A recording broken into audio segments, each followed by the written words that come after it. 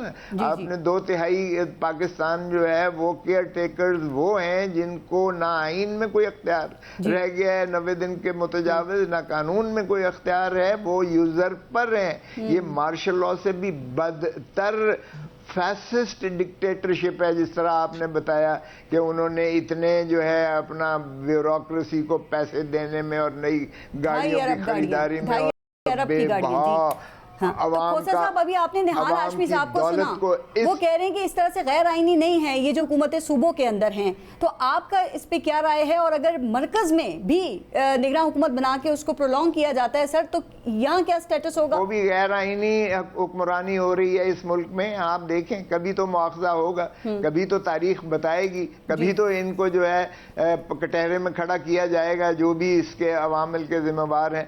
دیکھیں ہم کیوں نہیں سیکھتے. بنگلہ دیش ہمارا اس لیے ٹوٹا علیحدہ ہوا کہ ہم نے ان کو حق حکمرانی اس عوام کو نہ دی. اب بھی ہم پنجاب اور خیبر پختونخوا کے عوام کو نہ حق ووٹ دے رہے ہیں, نہ ان کو اپنی اسمبلیاں بنانے کی اجازت دے رہے ہیں, نہ ان کو حق حکمرانی دے رہے ہیں. لیکن ایک اور مسئلہ ہے یہ اشتعال اور نفرت جو پیدا, یہ مردم شماری اور حلقہ بندیوں کا بھی تو تنازع. اس وقت نون لیگ پیپلز پارٹی کہہ رہی ہے پرانی حلقہ بندیوں اور مردم شماری پہ الیکشن کرو, ایم کیو ایم کہہ رہی ہے نہیں پہ کرو. تو کیا آپ سمجھتے ہیں کہ ہو سکتا ہے اس ایشو کی بنیاد پہ الیکشن ڈیلے ہو جائیں؟ نہیں وہ تو طے ہو گیا ہے کہ پچھلی ہی مردم شماری پر ہوگا, کیونکہ اگر یہ بہانے ڈھونڈے جائیں تو پھر تو بہانہ ہے بس یار, پھر تو کبھی ساری. دیکھیں ملک ٹوٹ جائے گا. پارس لکھ لو, دیکھیں یہ ہمارا عمرانی معاہدہ بڑا سینسٹیو ہے. ضیاء الحق نے, مشرف نے آئین کو مؤخر ضرور کیا تھا, توڑا نہیں تھا. یہ تو جمہوریت کی آڑ میں انہوں نے جو ہے ہمارے آئین کو توڑ کے رکھ دیا ہے. خدارا آئین پر عمل داری کیجئے گا. آپ اگر آئین پر عمل داری نہیں کریں گے تو آپ خاکم بدہن آپ ملک کو اکٹھا نہیں رکھ سکیں. تو یہ مت کریں کھلواڑ پاکستان کے ساتھ. ہم پہلے آدھا پاکستان توڑ چکے ہیں, ہمیں کیوں ہوش کے ناخن لینے چاہیے. مفتی کفایت اللہ صاحب یہ بتا دیں یہ پی ڈی ایم میں اس وقت کیا چل رہا ہے؟ نون لیگ اور جو پاکستان پیپلز پارٹی ہے یہ خیبر پختونخوا میں جو گورنر ہیں ان کے حوالے سے وہ مہم چلا رہی ہیں اور کہہ رہے ہیں کہ صوبے کو گورنر چلا رہا ہے. اور سر مرکز میں آپ لوگ یہ کہتے ہیں کہ یہ جو مشاورت ہوتی ہے, قانون سازی ہوتی ہے یا سیاسی فیصلے ہوتے ہیں, اس پہ ہم سے مشاورت نہیں کی جاتی ہے. اس پہ آپ احتجاج کرتے ہیں. تو یہ آپ کے پی ڈی ایم کے اتحاد میں اس وقت کیا چل رہا ہے؟ میں پارے اس سے پہلے ایک اور بات کروں گا جو میرے دونوں پینلسٹ نے کی ہے نا, وہ ایسا ہے کہ جو 14 مئی کو عدالت کا حکم ناقابل عمل ہوا, اس میں کچھ غلطیاں مختلف طریقے سے ہیں. ایک تو چیئرمین پی ٹی آئی کو یہ اسمبلی نہیں توڑنی چاہیے تھی, اور وہاں لکھا ہوا ہے کہ وزیر اعلیٰ توڑے گا, تو وزیر اعلیٰ تو مجبور تھا, چیئرمین توڑ رہا تھا, وزیر اعلیٰ نہیں. تو کوئی سو موٹا ایکشن نہیں آیا کہ اس کو باہر رکھا جائے, اس لیے کہ وہ لڑ رہا تھا ان کا. Good to see you. دوسری غلطی کیا تھی؟ کیا وزیر اعلیٰ ہی ہیں ویسے, کسی کے کہنے پہ بھی اسمبلیاں توڑی ہوئی تحلیل کی. جی. اور دوسری بات یہ کہ آپ اس کو دیکھیں نا کہ عدالت کی بھی غلطی ہے کہ آپ ایک ایسی ڈیٹ کیوں دیتے ہیں, آپ کو تو کوئی ضرورت نہیں ڈیٹ دینے کی کہ وہ ناقابل عمل ہے, تو آپ نے خود اپنا فیصلہ جو ہے وہ ناقابل عمل ہے, ایسا بھی نہیں ہونا چاہیے تھا. وہاں ایک بڑی بات تھی جو لطیف کھوسا صاحب نے اس کو اپنی دلیل میں شمار کیا، میں اسے اپنی دلیل میں شمار کرتا ہوں.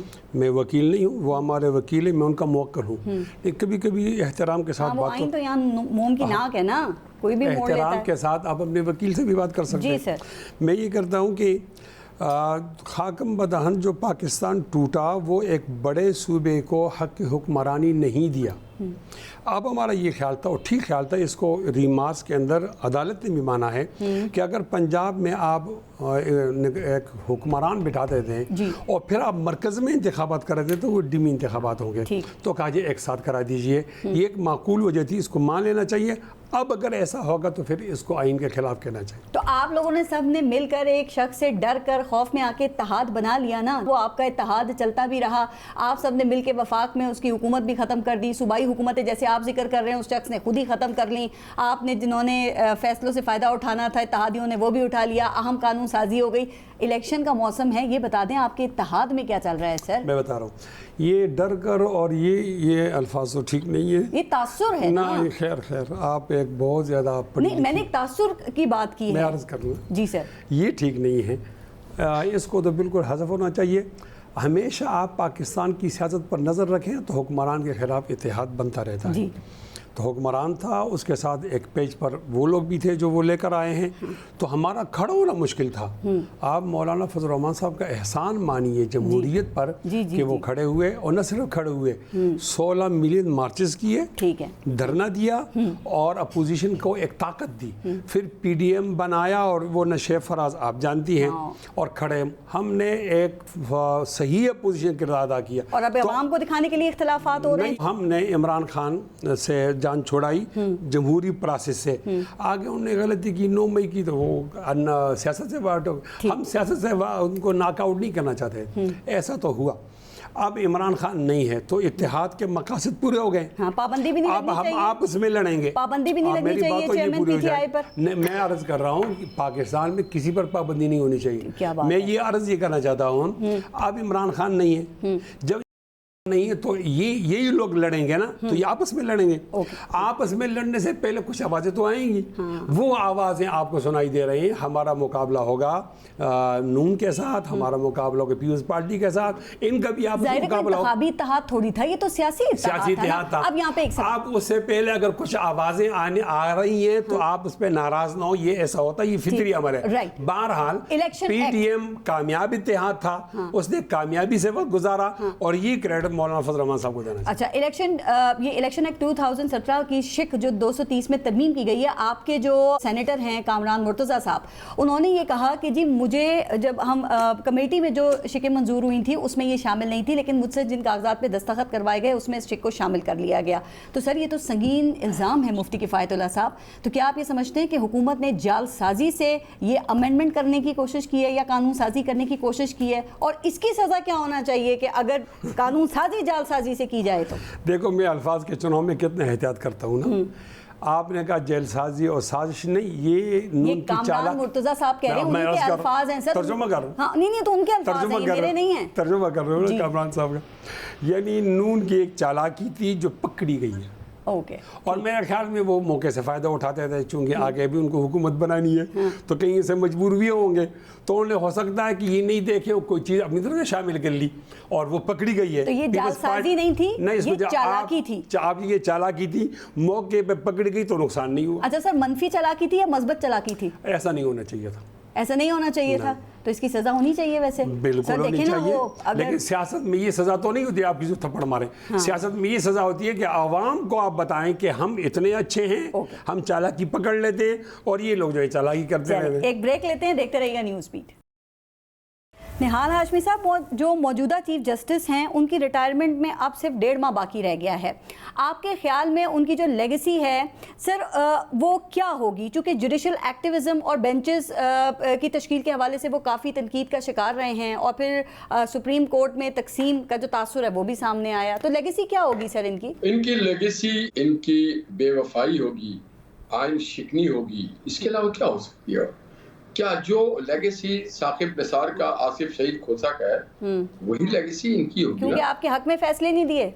نہیں، میرے حق میں نہیں، ان کو آئین کے حق میں دینا چاہیے، انصاف کے حق میں دینا چاہیے، دلائل کے حق میں دینا چاہیے، سچ کے حق میں دینا چاہیے. سپریم کورٹ کے معنی وہ سیاسی سپریم کورٹ نہیں ہے. یہاں پہ عام جو لوگ ہیں، لیٹیگنٹ ہیں، قریباً 55,000 کیسز وہاں پہ زیر التوا ہے. لوگ بھاری فیس دیتے ہیں وکلا کو کہ اس لیے کہ ان کے مقدمات حل ہوں. وہ لوگ جیلوں میں پڑے ہیں، یا ان کی جائیدادوں کا مسئلہ ہے، یا ان کے کاروباری مسائل ہیں، یا فیملی ایشوز ہیں، یا کارپوریٹ سیکٹر کی ایشوز ہیں، یا بینکنگ ایشوز ہیں. اس کی طرف کوئی توجہ نہیں ہے. ساری توجہ اپنے لاڈلے کو، اپنے پسندیدہ لوگوں کو فائدہ پہنچانے کا ہے. تو یہ تو کام نہیں ہے عدالتوں کا. عدالتوں کا کام ہے جو بھی ان کے سامنے عارضی آئے اس کو وہ آئین اور قانون کے مطابق اس کو حل کرے.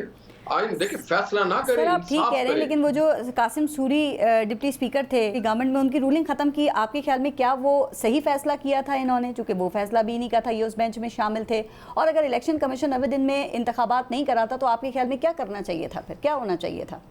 وہ جو قاسم سوری کے الیکشن کمیشن نے کہا تھا کہ اس کے 54,000 ووٹ جعلی ہیں، اس قاسم سوری کو اس عہدے پہ برجمان بھی انہوں نے رکھا تھا اسٹیٹس کو مینٹین کر کے، اور یہ کہا کہ اسٹے دے دیا اور کہا کہ ہی ول ریٹین ہز سیٹ. تو یہ بات نہ کریں. فیصلے کا بھی بتائیں نا، فیصلہ ٹھیک تھا یا نہیں؟ قاسم سوری صاحب کا وہ والا فیصلہ، پہلے تو ہم سب سے پہلے والے فیصلے میں کہ whether he was eligible or lawful member of the National Assembly or not. He was not. تو یہ تو کچھ ایسے ہوتے ہیں کہ ہاتھی کے دانت دکھانے کے اور ہوتے ہیں، کھانے کو گڈ ٹو سی یو والے الفاظ بھی استعمال ہو جاتے ہیں. تو میں یہ سمجھتا ہوں کہ یہاں پہ ہر ادارے میں فرعون بیٹھے ہوئے ہیں. وہ چپراسی سے لے کر کے چیئرمین تک ہر آدمی اپنے فائدے کے لیے اپنے عہدے کا ناجائز استعمال کرتا ہے. ایک اور آپ کے توسط سے کہنا چاہتا ہوں کہ اس ملک سے لوٹے لٹیروں اور جو الیکٹیبل کے نام پہ جو اس ملک کے ساتھ کھیل ہوتا ہے نا، اس کو بند کرنا چاہیے. الیکشن کمیشن کو چاہیے. وہی منیال ہاشمی صاحب، ان کو آپ بھی نہ لیا کہ سب کے لیے ہونا چاہیے، اور یہ آپ نے بہت اچھی بات کی ہے. مجھے ایک اور بات بتا دیں، آپ کے علم میں ہے کہ اعتزاز احسن صاحب نے 9 مئی کے مقدمات میں سویلینز کے فوجی ٹرائل کے حوالے سے جو پٹیشن دائر کی ہوئی ہے سر، اس میں لطیف کھوسا صاحب جو ہیں وہ اس کی پیروی بھی کر رہے ہیں. تو آپ کے خیال میں یہ 9 مئی کے جو مقدمات ہیں، اس میں آپ سمجھتے ہیں کہ سویلینز کا ٹرائل ہونا چاہیے سر، یا جو انسداد دہشت گردی کی جو قوانین ہیں ان کے تحت سول کورٹس میں ہونا چاہیے؟ ابھی چونکہ یہ میٹر سب جوڈیس ہے، اس پہ میں تفصیل سے کوئی رائے نہیں دے سکتا، مگر میں اتنا سمجھتا ہوں کہ کسی کے ساتھ ناانصافی نہیں ہونا چاہیے. کھوسا صاحب، یہ جس مقدمے کی میں بات کر رہی ہوں سر، اس پہ کوئی حکم امتناعی بھی نہیں دیا گیا، لیکن یہ بھی کہا گیا کہ کوئی ٹرائل شروع ہوتا ہے تو سپریم کورٹ کو مطلع کیا جائے گا، بتایا جائے گا.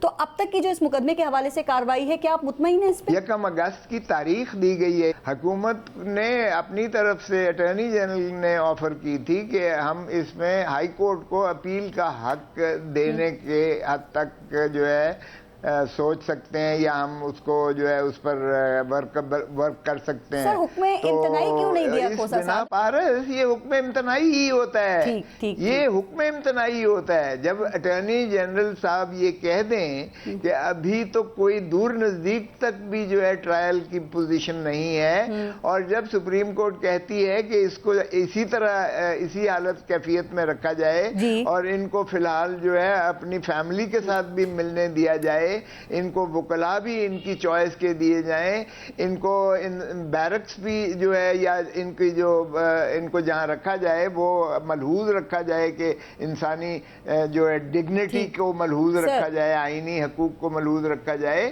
تو یہ تمام تحفظات لے کر اس کا مقصد یہی تھا کہ ٹرائل نہیں ہوگا. اس وقت پھر سٹے بھی مل جائے گا، آپ کو یقین رکھیے گا کہ اس وقت سٹے کر دیں گے. چیف جسٹس کی ریٹائرمنٹ کیس کا فیصلہ ہو جائے گا، یا پھر جسٹس قاضی فائز عیسیٰ کی عدالت میں ہی یہ مقدمہ جائے گا سر؟ ویسے تو وہ بھی فوجی عدالتوں کی مخالفت کر چکے ہیں. اگر جسٹس قاضی فائز عیسیٰ صاحب سنیں گے تو آپ یقین کریں انہوں نے 2015 میں آئینی ترمیم کو بھی انہوں نے مسترد کر دیا تھا کہ ایون آئینی ترمیم کے ذریعے بھی 21ویں اور 23ویں ترمیم انہوں نے مسترد کر دی تھی کہ سویلینز کو ملٹری کورٹس میں آئینی ترمیم کے ذریعے بھی نہیں ٹرائل کیا جا سکتا، کیونکہ یہ آئین کی ٹرائکوٹمی آف پاور اور رو اور گرانڈ نارم کے متصادم ہے، تو اس سے کوئی فرق نہیں پڑتا ہے۔ لیکن میں جو چونکہ خود وکیل ہوں اس میں، تو یہ تقریباً تکمیل پذیر ہو چکا ہے، یہ اگست کے پہلے ہفتے میں انشاءاللہ اس کا فیصلہ آ جائے گا، اور یہ مجھے کبھی یقین ہے کہ انشاءاللہ جو ابھی تک بحث و تمیز ہوئی ہے، سرکار کے پاس کوئی ایسا جواز نہیں ہے کہ بنا فیصلہ تو آ جائے گا لیکن کیا عمل درآمد بھی ہوگا؟ فیصلہ تو آ جائے گا لیکن کیا عمل درآمد بھی ہوگا؟ مجھے یقین ہے کہ ہماری افواج پاکستان کبھی بھی آپ دیکھیں کہ سپریم کورٹ کے فیصلے کو ڈیفائی نہیں کرے گی۔ حکومت تو کر سکتی ہے لیکن افواج پاکستان کبھی نہیں کرے گی، آپ دیکھ لینا۔ مفتی صاحب آپ کے خیال میں کیا فیصلہ آتا ہے جو بات کر رہے ہیں؟ کیا عمل درآمد ہوگا ایک بات، اور آپ سمجھتے ہیں کہ سیویلینز کا ٹرائل فوجی عدالتوں میں ہونا چاہیے، اور کیا چیئرمین پاکستان تحریک انصاف کا بھی ہونا چاہیے، یا آپ کی ایسی سوچ ہے کہ سیویلین وزیر اعظم ہے تو اس کا ٹرائل ہو سکتا ہے بالکل ملٹری کورٹ میں؟ لطیف کھوسہ صاحب نے ایک ایسے کیس پر بحث کی ہے جو عدالت میں ہے، اور وہ وکیل ہیں، اس میں وکیل بھی ہیں، تو ہمیں ہمت ہو گئی ہے نا۔ ان کو جس طرح امید ہے کہ اگست کے پہلے ہفتے میں فیصلہ آ جائے گا، ملٹری کورٹ کے خلاف فیصلہ آ جائے گا، جی تو ہماری امید یہ ہے کہ جس طرح ریمارکس ہم سنتے ہیں تو اگست کے پہلے ہفتے میں ملٹری کورٹ کے خلاف فیصلہ نہیں آئے گا، یہاں نہیں آئے گا۔ آپ کو عدالتوں کی تاریخ نہیں معلوم تو کیا پرولونگ ہو جائے گا، وقت لگے گا؟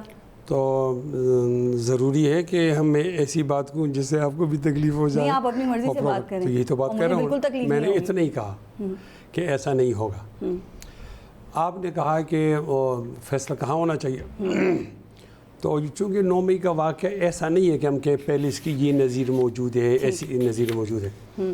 پہلے تمام کی تمام سیاست ریاست کے نیچے ہوا کرتی تھی، اب ایک سیاست کا عنصر آیا کہ اس نے سیاست کو چیلنج کیا، تو ایک نئی چیز آئی، اور آئی 75 سالوں میں کوئی سیاستدان اتنی جرت نہیں کر سکے، آج تک نہیں کر سکا۔ اب ایک نئی چیز آنے کے بعد ہر ایک آدمی کے سوچنے کا زاویہ تبدیل ہو گیا کہ بھئی کیا ہوگا کیا نہیں ہوگا۔ میرا خیال تو یہ ہے کہ ایسا واقعہ ہونا ہی نہیں چاہیے تھا۔ میں تفصیل میں موڈولیٹی میں تو یہ نہیں بتا سکوں گا کہ میں اس طرح کا وکیل نہیں جیسا لطیف صاحب ہیں، لیکن یہ ضرور بتاؤں گا کہ بے انصافی نہیں ہونی چاہیے چیئرمین پی ٹی آئی کے چیئرمین کے ساتھ بھی اور پی ٹی آئی کے دشمن کے ساتھ بالکل۔ اور میں یہ بھی عرض کرنا چاہتا ہوں کہ یہ ہمارے لیے ایک مثال بن جائے گا کہ لوگ کس طرح کی بات کرتے ہیں۔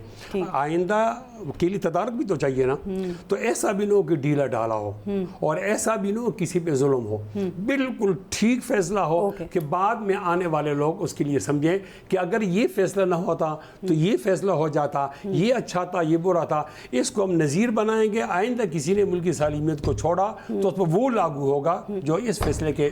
نہال ہاشمی صاحب ذرا جلدی سے ایک دو بات اور سر، ایک تو جو سائفر والا معاملہ ہے اس پہ اعظم خان کا جو بیان ہے، چاہے 161 کا ہے یا 164 کا ہے، آپ اس کو کیسے دیکھتے ہیں؟ چونکہ اس میں چیئرمین پاکستان تحریک انصاف کے اوپر الزام ہے نا کہ سائفر کو سیاسی مقاصد کے لیے استعمال کیا، میٹنگ کے منٹس تبدیل کیے اور مندرجات کو پبلک کیا، اور پھر انہوں نے خود بتایا کہ سائفر کی کاپی گم ہو گئی ہے۔ آپ سمجھتے ہیں اس پہ آفیشیل سیکرٹ ایکٹ کی خلاف ورزی کا مقدمہ بنتا ہے؟ گورنمنٹ تو کہہ رہی ہے ویسے۔ اعظم خان صاحب کو ایک طرف رکھیں، آپ سے میں پوچھوں کہ کیا یہ سائفر سچ تھا یا جھوٹ تھا، اور کیا یہ سائفر کے ایشو کو عمران خان صاحب کو اجاگر کرنا چاہیے تھا اپنے ذات کے لیے؟ کیا ملک کی سلامتی کو اور داؤ پہ لگانا چاہیے تھا؟ کیا ملک کی خارجہ پالیسی اور ڈپلومیٹک جو ایک پروسیجر ہے اس کو اس طرح سے رسوا کرنا چاہیے تھا؟ اور کیا جو سائفر چیز ہے، کیا اس کو کہتے ہیں کوڈڈ لینگویج، کیا وہ کوڈڈ لینگویج کو اس طرح سے ان کوڈڈ کر کے جو اپنے مرضی کی ٹرانسلیٹ کر کے قوم کے پاس آ کر کے، سر وہ کہہ رہے میں نے ڈیکوڈ نہیں کیا، میں نے تو مفہوم تھا، اور جو کاغذ میں نے لہرایا تھا وہ سائفر نہیں تھا، وہ تو صرف ایک کاغذ لہرایا گیا تھا، یہ نہیں کہ وہ یہ کہہ رہے کہ میں نے ستارہ استعمال کیا تھا۔ ایسے بدکردار اور یو ٹرن کے بارے میں گفتگو کرنا میرے خیال سے میری اور آپ کی اور پوری میڈیا کی اور قوم کی توہین ہے، کہ جس کا دیکھیں لیڈر کا قول و فعل ہوتا ہے، لیڈر اپنے قول اور فعل سے جانا جاتا ہے، اپنے عمل سے جانا جاتا ہے، اپنے کردار سے جانا جاتا ہے، اپنی سٹینڈنگ سے جانا جاتا ہے۔ لیڈر اس طرح کی چیزوں سے کبھی نہیں پچھتانا جاتا ہے۔ اس میں اور ایک عام